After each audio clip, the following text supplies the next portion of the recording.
اس کے قریب آ کر وہ بے اختیار اس کی چوڑیوں سے بھری کڑھائی اپنی گرفت میں لی۔ اس کی حرکت پر ہانیہ دورانی کی آنکھیں پھیلی، البتہ وہ فوراً ہی اپنا اٹھا سر جھکا گئی۔ بچپن سے تو دیکھتے آ رہے ہیں، جھکے سر کے ساتھ کہنا ذرا مشکل لگا، پر منمناتی آواز میں وہ صحیح کہہ رہی تھی۔ ہاں، پر آج تو تم میری دلہن بنی تھی نا، آج کا دن تو خاص تھا، آج تو تمہیں میں نے جی بھر کر دیکھنا تھا۔ ہاتھ بڑھا کر وہ نرمی سے اس کے گال کو چھوا اور عفان دورانی کے اس عمل سے وہ پاؤں کے ناخن تک سرخ ہو بیٹھی، جسے دیکھتے ہی عفان کے لبوں پر مسکراہٹ پھینکی۔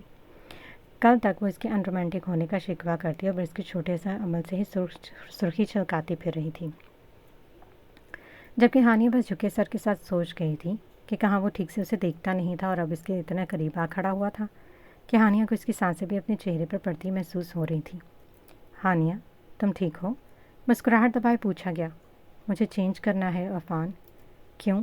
ابھی تمہیں جاننا نہیں ہے کہ میں کتنا رومانٹک ہوں؟ نہیں۔ خشک لبوں پر زبان پھیرتے اس نے سر نفی میں ہلایا۔ جان لبوں پر آئی تو احساس ہوا کہ آج تک کس چیز کی خواہش کرتی رہی تھی۔ عفان کی چھوٹی سی گستاخیاں اس کا برا حال کر رہی تھیں، اور وہ اس کی سوچوں پر پورا اترتا جاتا تو نہ جانے اس کا کیا حال ہوتا۔ اس نے قدم پیچھے کی جانب بڑھائے، جسے دیکھتے ہی اس کا ہاتھ اپنی گرفت میں لیا، اسے پھر سے اپنے قریب کھینچا اور عفان کی اس حرکت کے باعث ہانیہ لبوں پر شرمیلی مسکراہٹ سجائے اپنے آپ اس کے سینے میں چھپایا، جسے دیکھتے ہی کمرے میں عفان کا زوردار قہقہا گونجا۔ آج اس کی نہ کوئی ڈانٹ ٹپٹ تھی، بس محبت تھی جو عفان دورانی نے اس پر نچھاور کی تھی، اور اس کا ہر انداز سہتی ہانیہ دورانی بس ایسا مقام ڈھونڈنے کی کوشش میں لگی تھی جو اسے عفان کی نظروں سے چھپا دیتا، پر ڈھونڈنے کے بعد بھی جب ایسا کوئی مقام نہ ملتا تو خود کو عفان کے سینے میں ہی چھپا دیتی، اور ہر بار اس کا یہ انداز عفان کے لبوں پر گہری مسکراہٹ سجاتا رہا۔ دیگر کزنس کے جھرمٹ سے آزادی ملے تو وہ بھاگنے کے انداز میں اپنے کمرے میں جا پہنچا، جہاں کہیں پھر سے اسے پکڑ نہ لیا تھا۔ کمرے میں داخل ہوتے سے لاک کیے یشب نے ساتھ ہی شکر بھرا سانس لیا اور سب سے پہلے کام عروش کو دیکھنے کا کیا۔ سر بیڈ گراؤنڈ سے ٹکائے وہ نیند کی آغوش میں ڈوبی ہوئی تھی۔ اسے باہر بیٹھی ٹولی پر غصہ آیا، جنہوں نے اسے یہاں پہنچنے میں دیر کرا دی، اور اس کی دلہن سو گئی۔ سر کی پشت پر ہاتھ پھیرتے وہ اس کے قریب جا بیٹھا، اور اپنے قریب کسی کی موجودگی کا احساس ہوتے ہی وہ اگلے پل جاگ اٹھی، اور یشب نے پہلی مرتبہ اسے اس قدر گہری نظروں سے دیکھا۔ دلہن بنی تو وہ پہلے اپنے حسن کو بڑھا رہی تھی، اور اب نیند سے بھری نشیلی آنکھیں اس کی خوبصورتی میں مزید اضافہ کرتی یشب دورانی کی بے قراریاں بڑھا رہی تھیں۔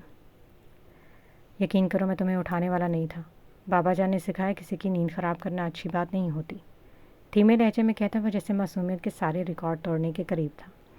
عروش بے اختیار مسکراتی، مطلب وہ اسے جگانے والا نہیں تھا، لیکن چونکہ وہ خود جاگ اٹھی تھی تو اب سونے بھی نہیں دینا چاہتا تھا۔ مجھے تمہاری پسند کا علم نہیں تھا عروش، تو میں تمہارے لیے چھوٹا سا تحفہ لیا، تمہیں پسند بھی نہ ہے تب بھی رکھ لینا، بہت پیار سے لیا۔ ہاں، لیکن پھر ہم ایسا ضرور کریں کہ کل جا کر تمہاری پسندیدہ چیز خرید لائیں گے۔ اس نے جیب سے مخملی ڈبیاں نکال کر کھولی اور اندر موجود ڈائمنڈ رنگ نکالے مردانہ ہاتھ اس کے سامنے پھیلایا۔ جھجک کر دور چھٹکتے اس نے اپنا نازک سا ہاتھ اسے تھمایا اور یشب اس کی مرمری انگلی میں وہ رنگ پہنا دی۔ بہت پیاری، شکر ہے تمہیں پسند آئی۔ ویسے یہ سارا سامان کیسا لگا تھا؟ میں نے سب کچھ اپنی پسند سے لیا تھا۔ اس کا اشارہ عروش کے پہنے گئے لباس اور پہنی گئی جولری کی جانب تھا۔